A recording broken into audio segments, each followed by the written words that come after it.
Thank you very much. Now we are moving for the first panel. The topic of the panel is the growth of medical tourism, recent trends and future challenges. I would like to invite the speakers, Dr. Hakkim, founder of Hakkim International LLC, Oman, Yunus Saleem, CEO, Global Treatment Services Private Limited, and Mr. Mihir Vora, founder and CEO, Magnus, Medi. So please. Ladies and gentlemen, may I have your applause, please.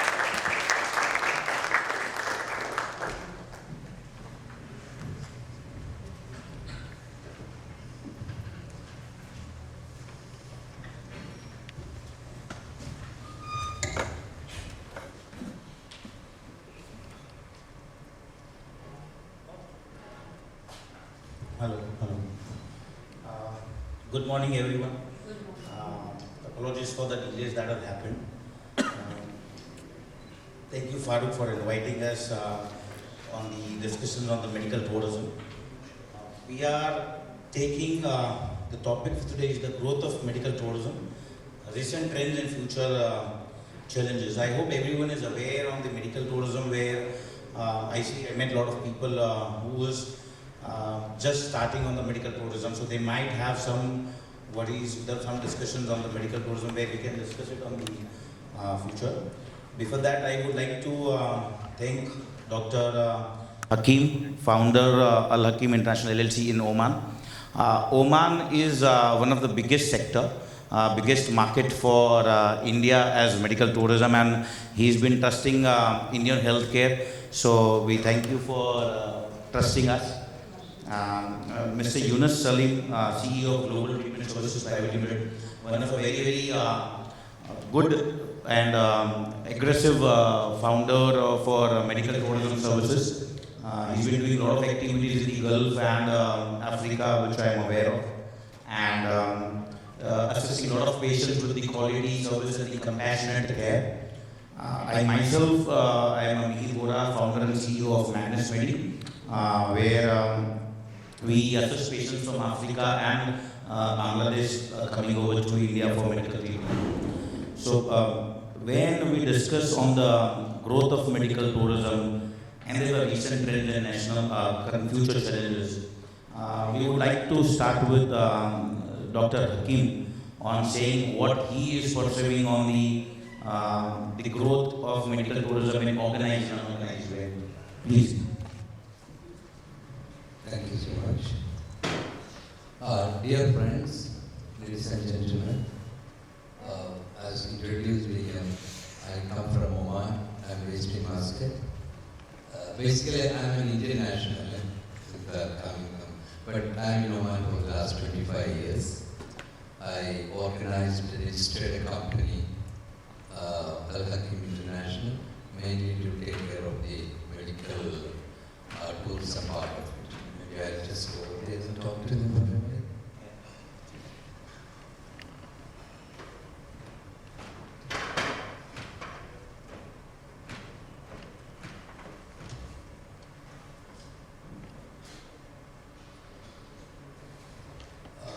And as a medical tourism promoter, I help, I'm focusing only on one country, that is Oman. And I help Omani Arabs to go abroad and take the best medical treatment, and particularly at affordable prices, because cost is very important to everybody. Now, as you know, most of the people I have met, they are aware of the healthcare sector, and particularly the medical tourism, and this transnational travel for medical purpose has been a recent origin, but it's a fast developing market, internationally fast developing, very attractive market that has originated maybe a decade or two. This has come into existence, but its growth has been very fast. Mainly, the reason is that in the past, maybe a decade or 2 decades back, all the medical facilities were developed and practiced in the European countries and in the West. But it was during the last 2 decades that the transition happened, and then Asian countries have come up very well. And the beginning has been with Thailand. Thailand, in fact, started some 35 years back in medical tourism, which we thought about a few years back.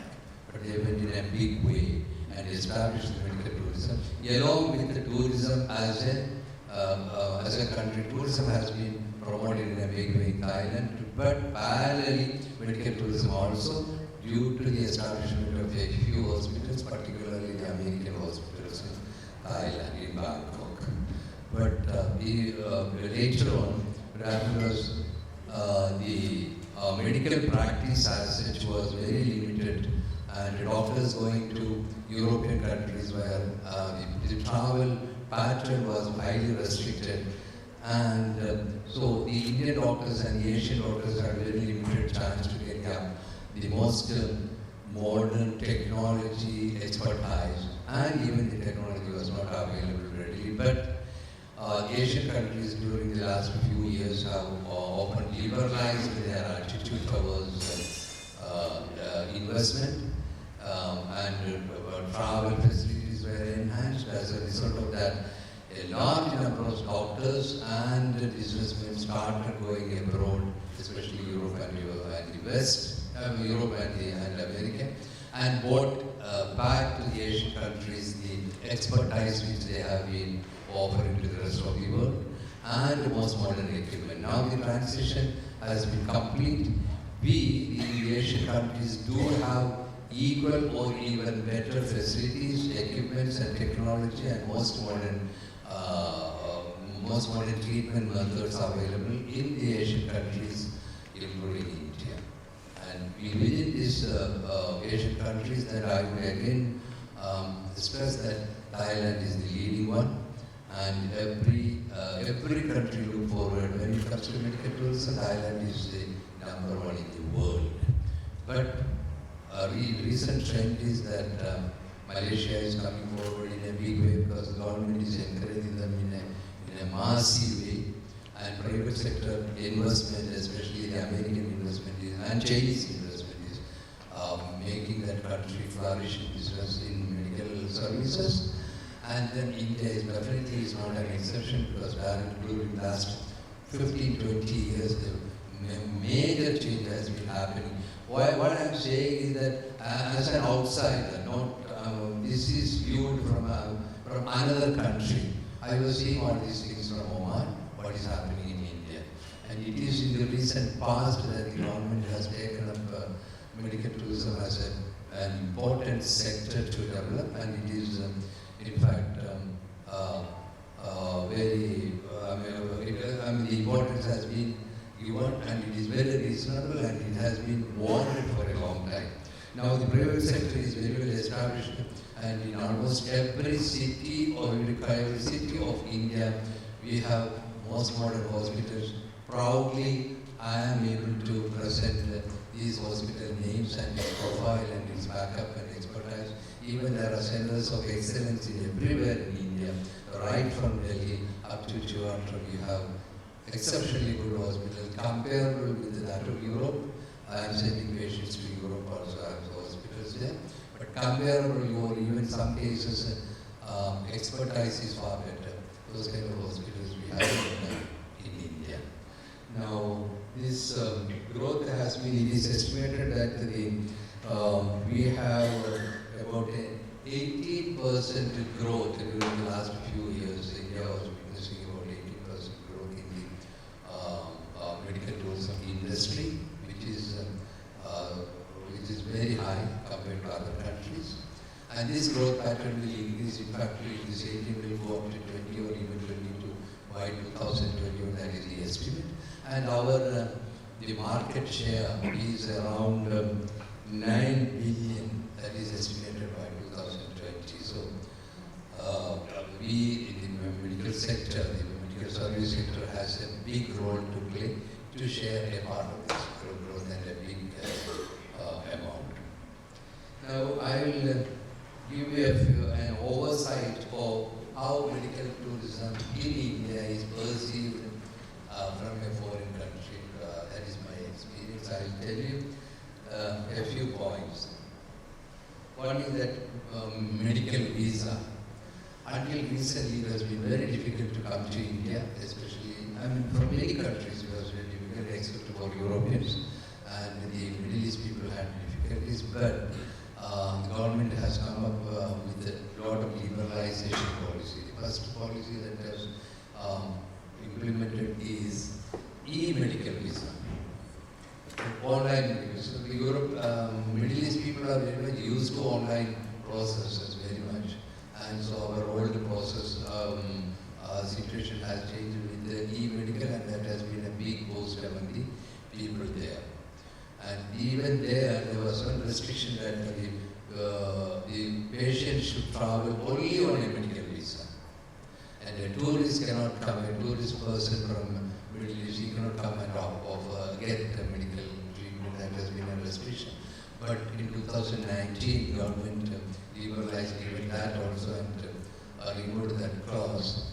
Any person coming in India on a visit visa, on whatever is the visa, and if they want medical treatment, they can. So this is a major change. So very often people used to come on and another thing I want to know, bring to your notice, is that Arabs travel mostly in families. Their number is large also. And some of them are on leisure, and most of them are or picnic or tourism, but or during their travel or while coming over here, they will need medical facilities, medical treatments, and it was not allowed in the past, but now it is allowed. This is a big difference, significant difference that will make, and that will encourage Arab people to come to this country.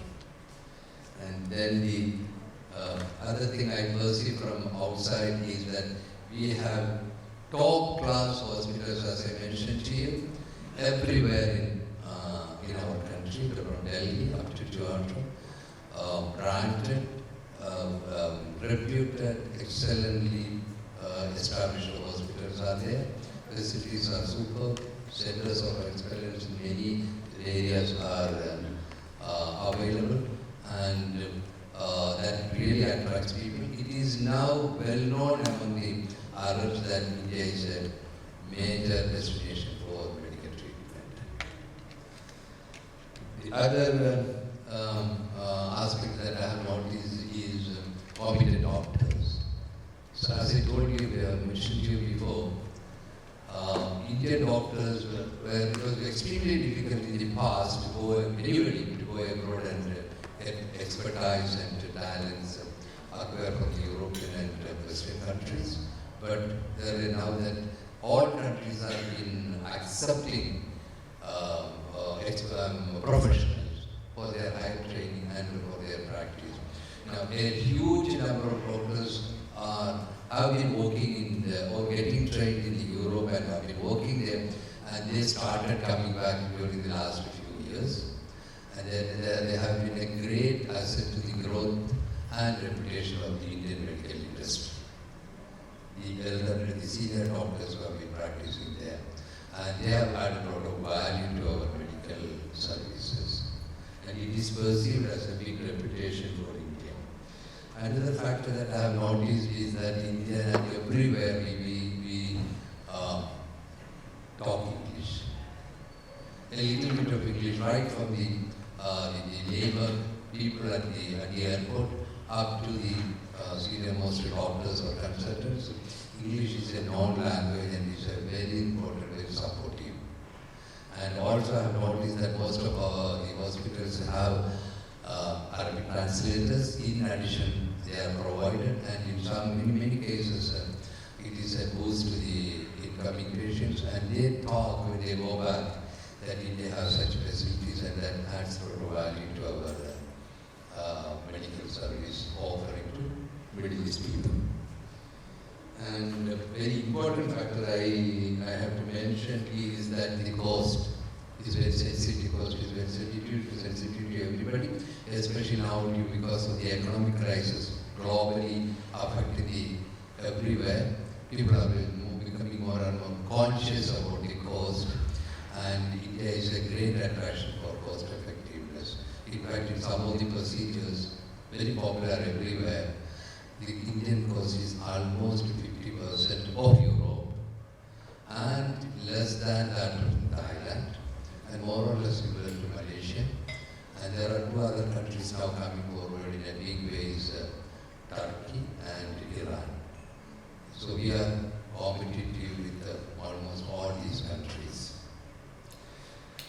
And again, what I notice is the pharmaceutical companies, many pharmaceutical companies branded medical medicines associated with the European standards and European manufacturers is a great boost for this country.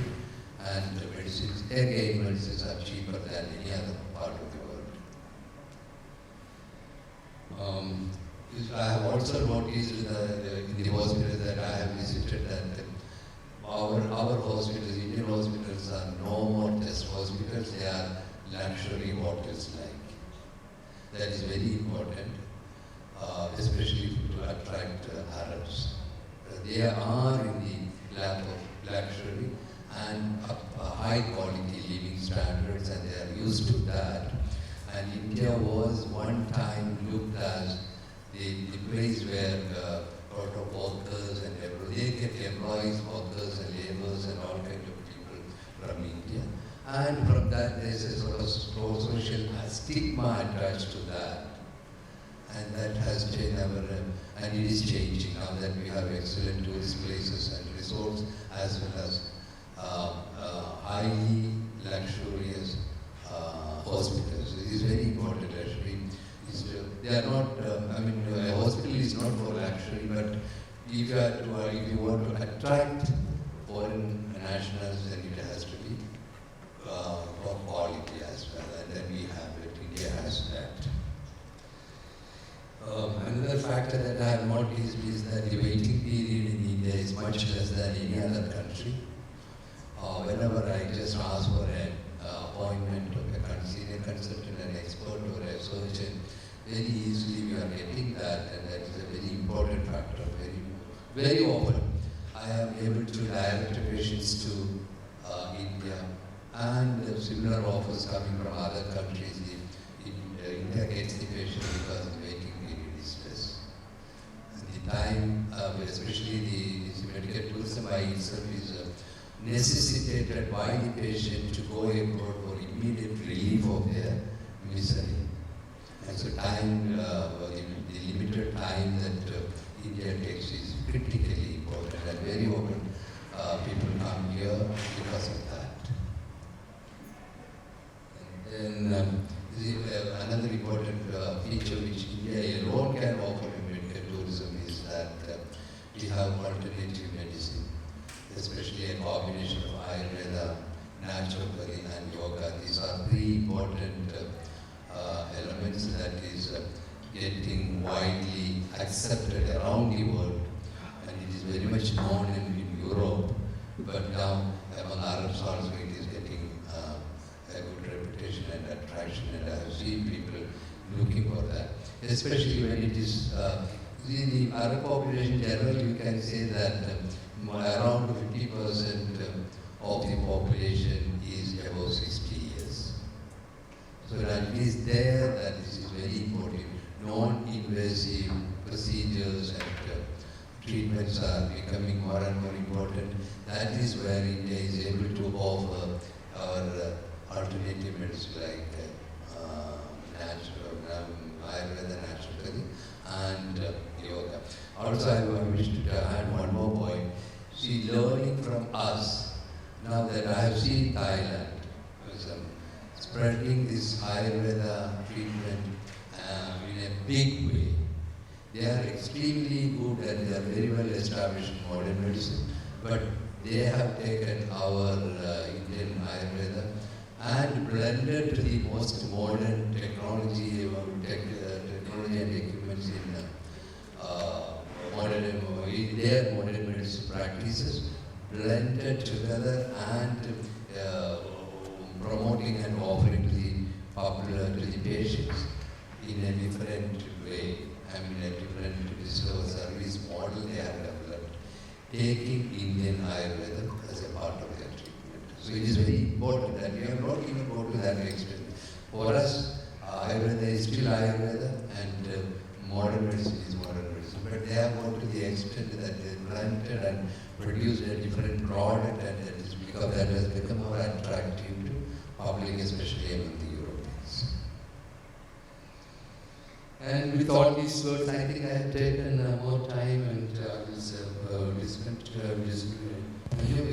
tourism importance of India. India is known as a very important tourism destination. As per some of the reports, we had a 40th rank among the international tourism destinations. Now, last year we have come up to 34th rank. So we are improving ourselves, and naturally we can expect more of tourism, and along with the tourism we can also expect medical service utilizers. And I will maybe I'll get more opportunity to talk to you. I will continue, and thank you so much for listening to me. Thank you, Doctor. Doctor has enlightened us with super current trends with India going from labor industry to luxury industry. The stigma is going out in the Gulf countries. We have been, Malaysia is coming up very well. I know for the fact that they have MSTCE, which is promoting Malaysia Healthcare Tourism Council everywhere they go. They go as a unit, Malaysia, not as individual hospitals. With the medical visa, easing of medical visa, the infrastructure that has gone up in India with the hospitals, it is indeed a recent trend in India where the hospitals are still focusing on more on the infrastructure to give the more ambience and more luxury hospital feel, so that the rich crowd or even the crowd from developed countries can come to India. As Dr. rightly said, the alternative medicine is picking up. Unfortunately, Thailand is learning from us and marketing more than us. That is one part where we have to look at it, and we will discuss in the future challenges when we come into that. But it is there. I know for a fact that Vietnam is also coming to India. The group of delegation is funded by the government to learn Ayurveda from us and then start practicing Ayurveda there. Although we have been growing very well in Ayurveda, with the pharmaceutical company that I agree, our pharmaceutical is the world's top best leader across the globe. So I really thank Dr. Hakkim to give us more light on all the topics that have been covered. To Mr. Yunus, just for the recent trends, you've been working with Africa and Gulf War. You know that Nigeria and Kenya were very down 2 years back, and now it has gone back. So what are the trends that you are seeing that recently the trend has changed, either in their country or our country, which again increase the tourist flow from those places? The main reason for the Nigeria market has come down because of the visa issues. The people was not getting a visa on time. That was the main reason the people was not traveling. The other area which I want to discuss about the challenges in the industry, right? So we are not an organized industry. Like if you compare with Thailand and other countries, they are all organized.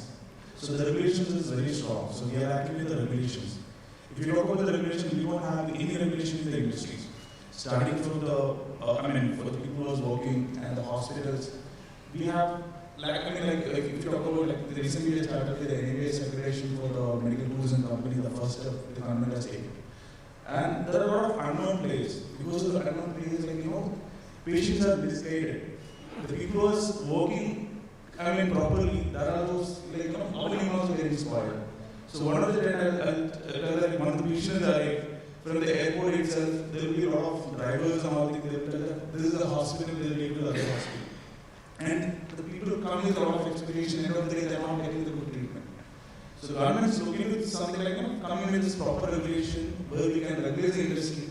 Whoever is the proper company, they should come with any which kind of things, and others like who was promoting this unknown hospitals now, they should stop it, and the hospital should have a minimum accreditation to treat the patient.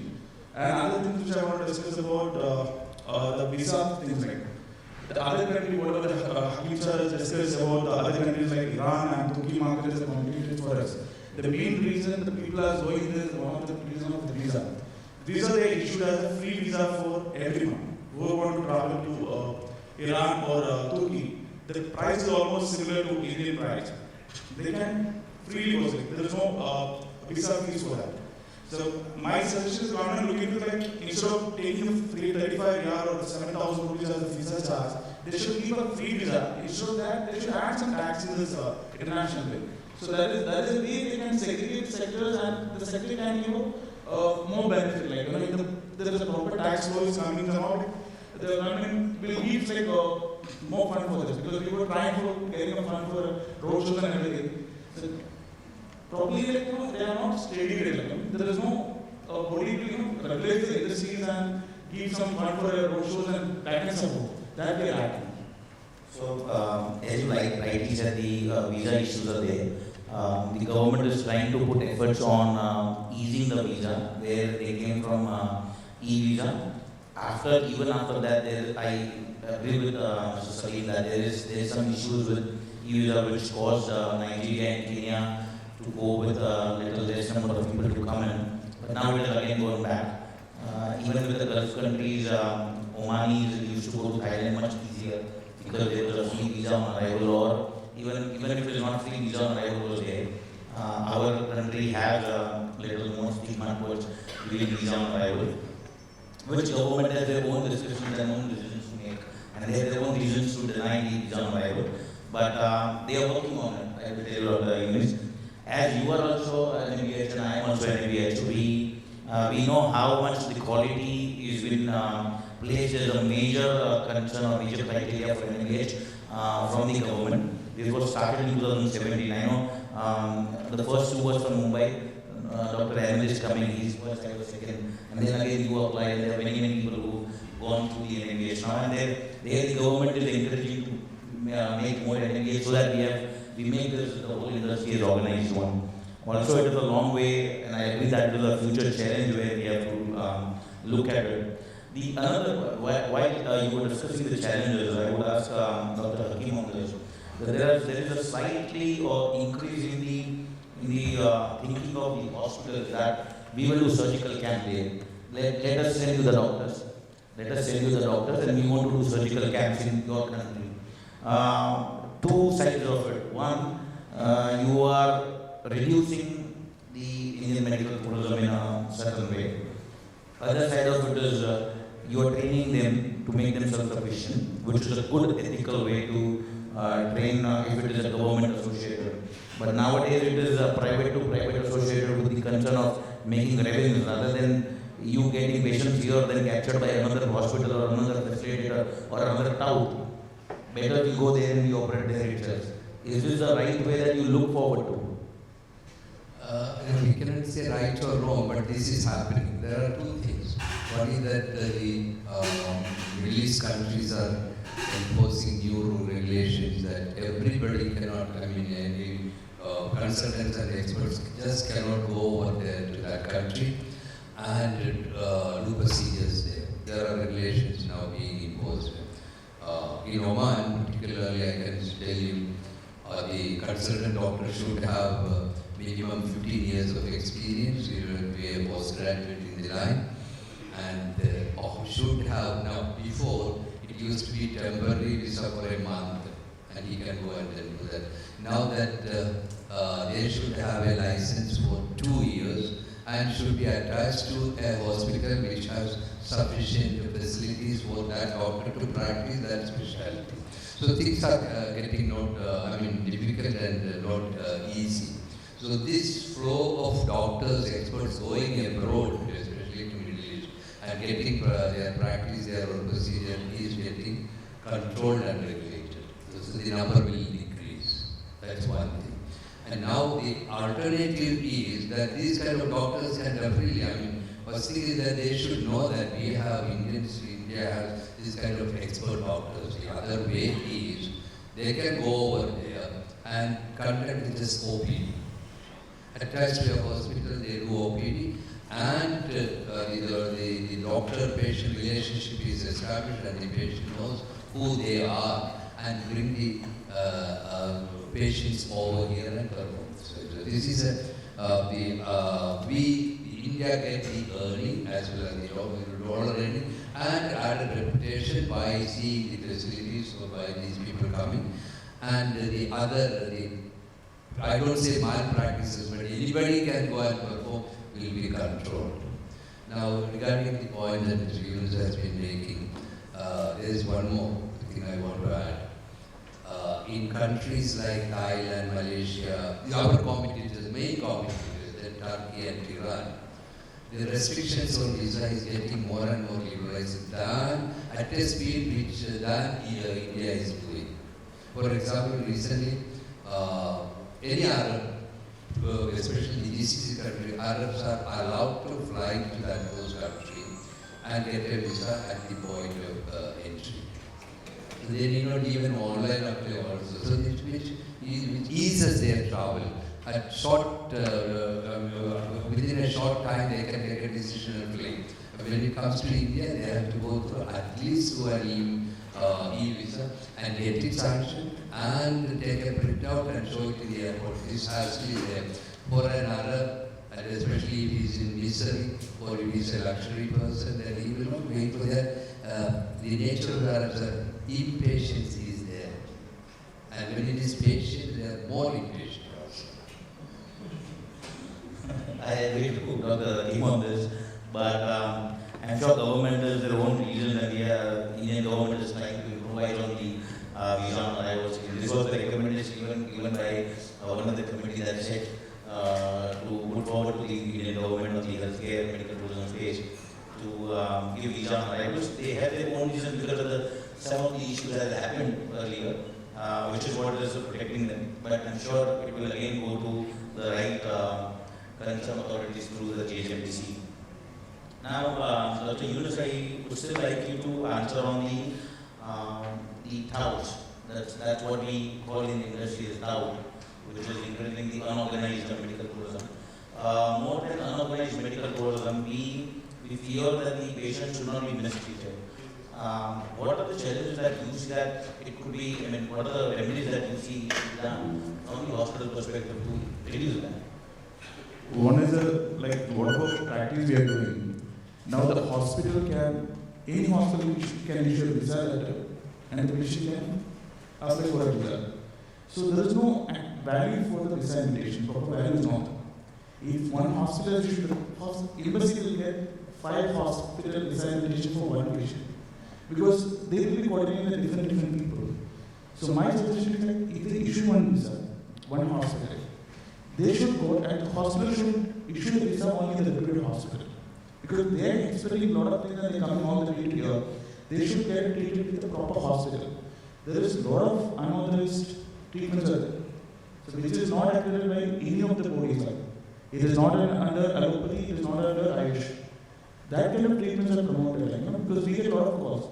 At one incident I can say that I used to get a call from Saudi Arabia saying that kidney failure patient, there are some centers that are offering stem cell therapy to regenerate the kidney. So that they're charging 10,000. So they believe all the way they're coming and end of the day they're going back and they're saying that Indian hospital are serious. Because that is the reason I'm trying to say there should be a regulation. If they issued a visa, government should cross-check, visa should, people should cross-check and whether this hospital have an accreditation or not. And they should even sign that this hospital doesn't have, and you're not risk you're going there. And when the visa is issued, at least they should visit the hospital, take the consent from the hospital. If they want to see the hospital, at least, there should be a proper visa. Because otherwise what happened, I have a lot of incidents, one of the patients arrived at the airport, especially for the Arab people, whenever their mother and somebody else talking Arabic, they blindly believe them. They'll go with them. And they'll, irrespective of the hospital, they'll go to any hospital and they'll get the treatment. One of the examples I'll tell you, there's a knee replacement patient, not a hip replacement patient, he has posture for the surgery. Second day, the patient don't want to come for a hip replacement. The patient has convinced with one of the person saying that you take an injection, your things will all. So he had taken to some ozone treatment and they treated with some steroid injection and they gone back. So this kind of, because of not having a proper regulation, these are all challenges we are facing. So indirectly we are spoiling our market. If you don't have a proper regulation, it is going to affect badly, and for me, it is going to spoil it. So, I agree that the regulation is required, but at the same time, the trust factor is missing. All the medical tourism professionals or all the healthcare professionals should ensure that how the trust is built towards the patient, so they don't turn up to any individual and listen. I know we try to do a lot of stuff on the trust, but still these people, because of just the language translation, they would agree, they would listen to them and they would turn away. The regulation is indeed needed, there is no doubt about it, but it is, I don't think it will take a little longer time to sort this out issue, because at the end of the day, hospital is looking for the patient.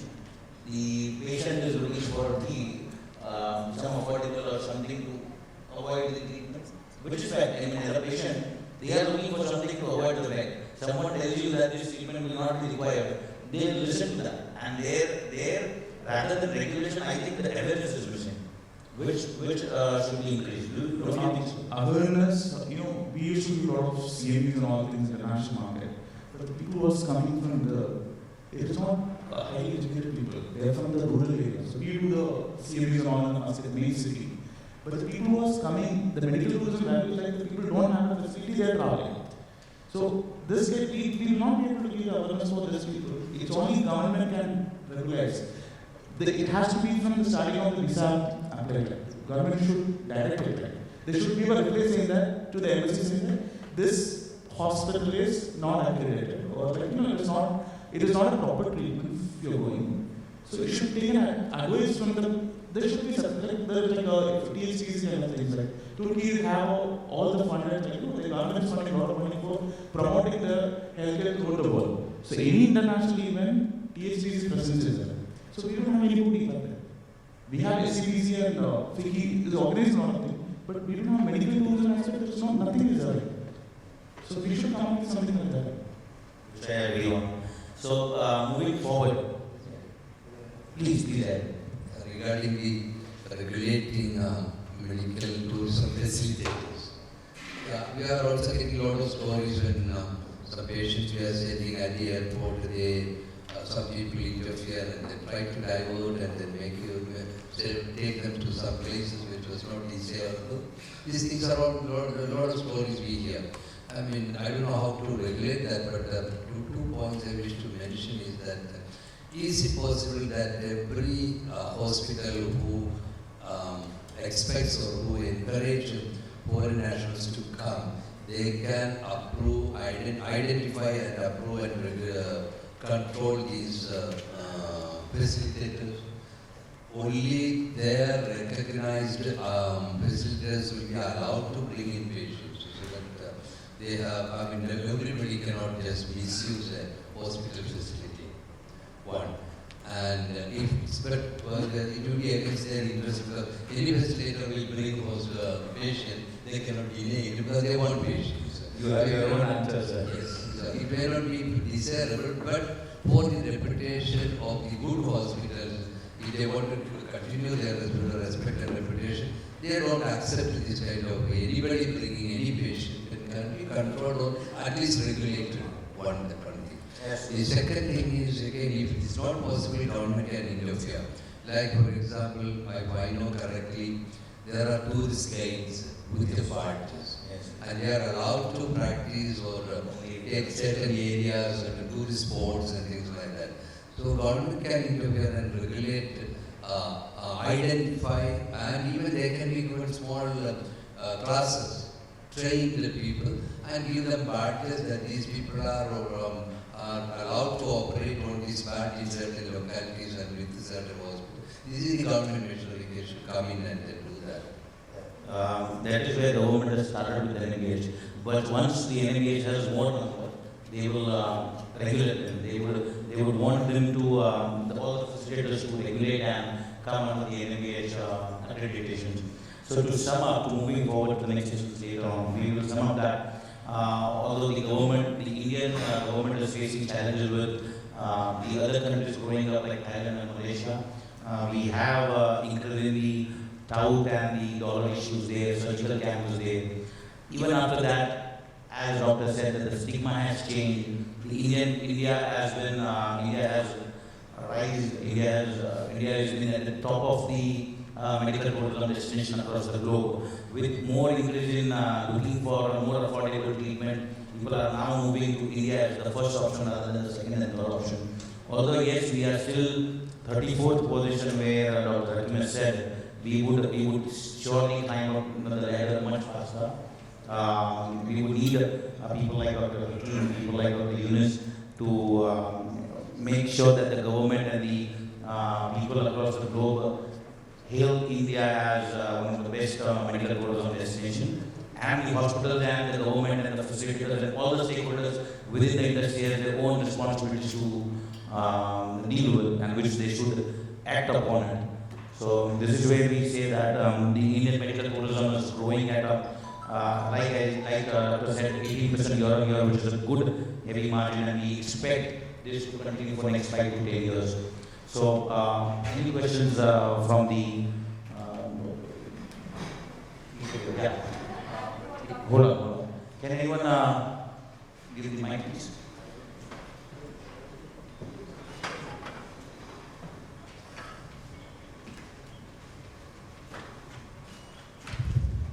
Thank you for all those insights that you all gave.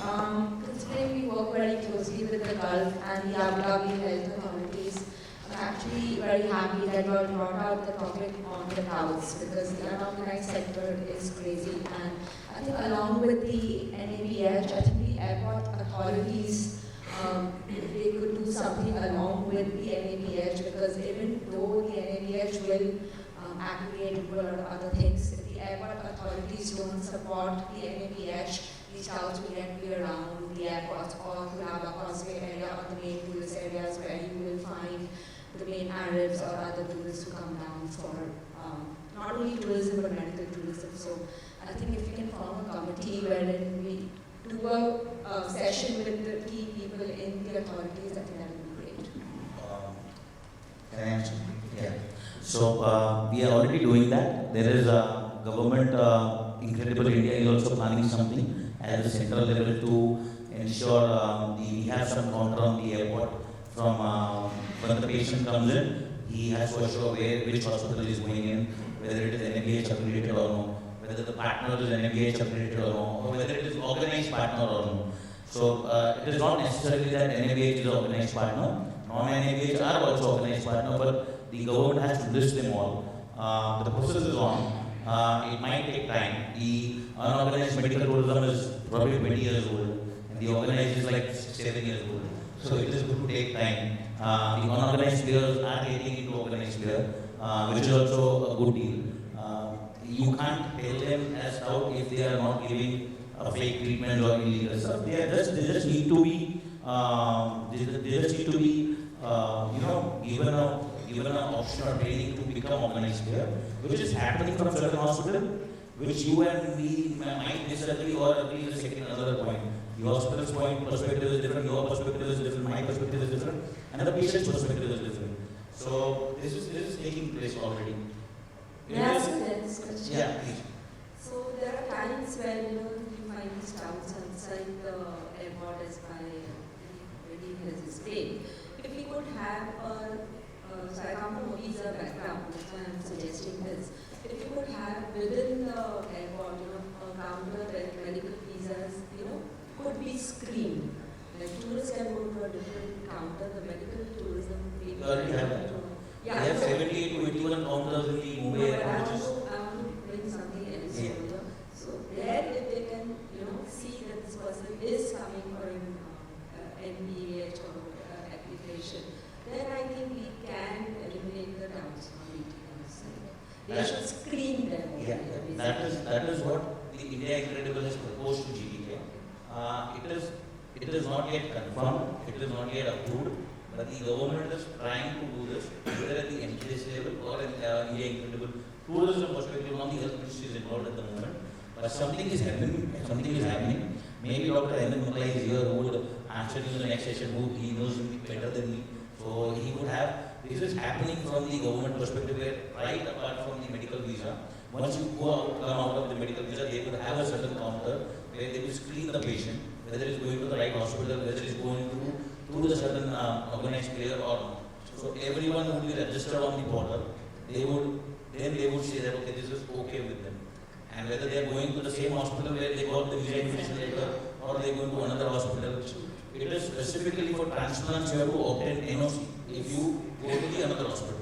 Not for everyone at the moment. There's an ethical bench which sits for Yeah. the So if you got visa invitation letter from certain hospital and you are taking transplant in another hospital, they would need NOC from that hospital where you got the visa. So that is there. It's not for the every treatment at the moment, but it might improve going forward. Thank you. Yeah. Yes.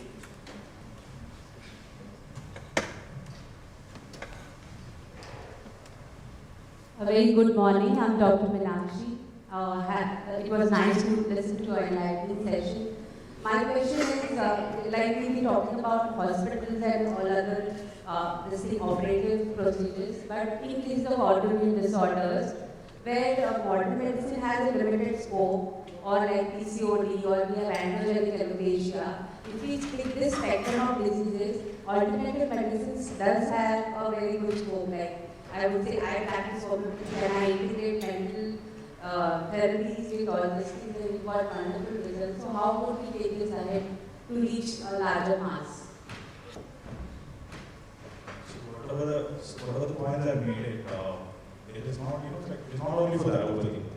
So Ayurveda, whatever the homeo, whatever is coming under Ayush, it has a lot of value. But we are not promoting this treatment. Internationally, we are not promoting. So we have a lot of advantages with alternate therapies, whatever you rightly said. But government is not doing any roadshow, because if I talk about the Middle East market, Ayurveda is mainly used for just for massage. They don't know the detail about the treatment. So they have good results, only the few people knows it.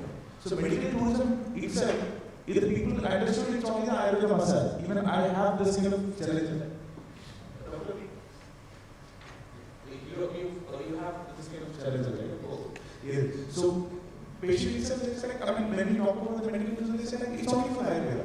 So it is not, we have not given any, what are the advantages we have with alternate treatment, we have not done any activities. So if you do like whatever allopathy is doing, for like the CMEs kind of thing, so alternate therapy also has to go for international market and do the CME.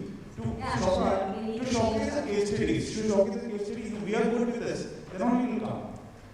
Doctor, I'll add to him is yes, it is not yet aware, the awareness is not yet, but it is the right direction. You look at the future opportunities rather than challenges. Ayush is one of the ministry which is very active, getting very active in the recent arena, that they also want to get international patients. And they are trying to set up some Ayush centers. Homeopathy is one of the area where we also promote at certain level, but which is very nominal, because to get someone the understanding of homeopathy is difficult. So what allopathy used to do, like Dr. Yunus said, the CMEs and the road shows, probably you should do individual or at the government level, but you should start something on the, or even participating in the international stuff should create the awareness. There were some people that we met for the creation of homeopathy committee which wanted to promote international medical tourism through telemedicine, because homeopathy is the place where you can do the telemedicine. Online. So that's the area where I think it is a huge opportunity in the future. Yes, yeah. But I probably look at people who could integrate with us, or like join hands and take this ahead, CMEs or like, So there are certain platforms which is using it, which is also promoting homeopathy.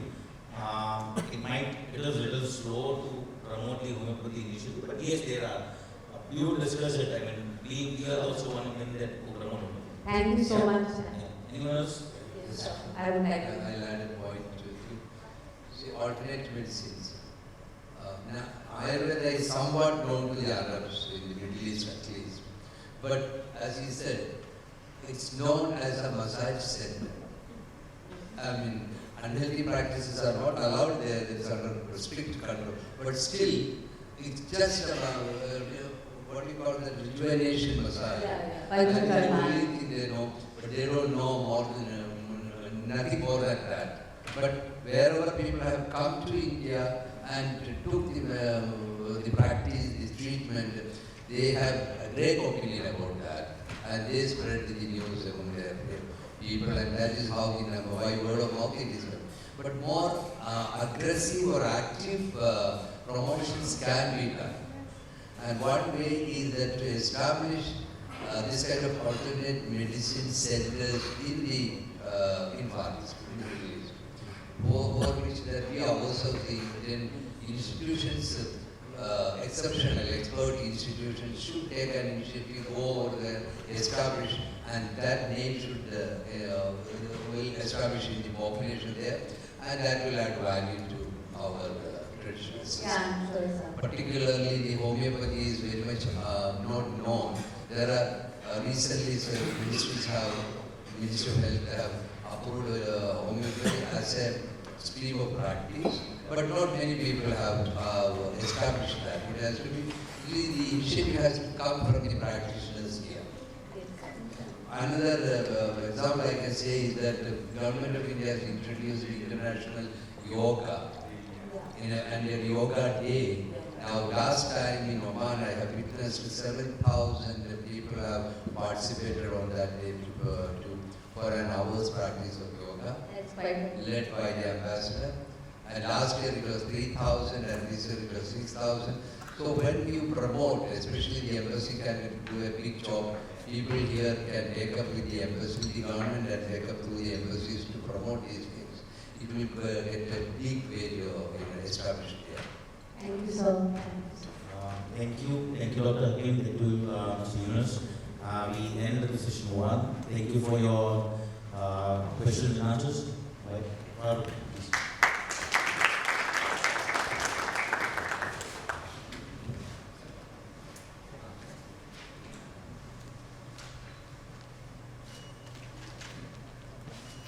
Thank you very much, panelists. Thank you, audience, for being patient and calmly listening. We'll be moving on to the second panel of the day. The topic of the panel is the facing challenges to maintain sustainable healthcare and medical tourism in current scenario globally.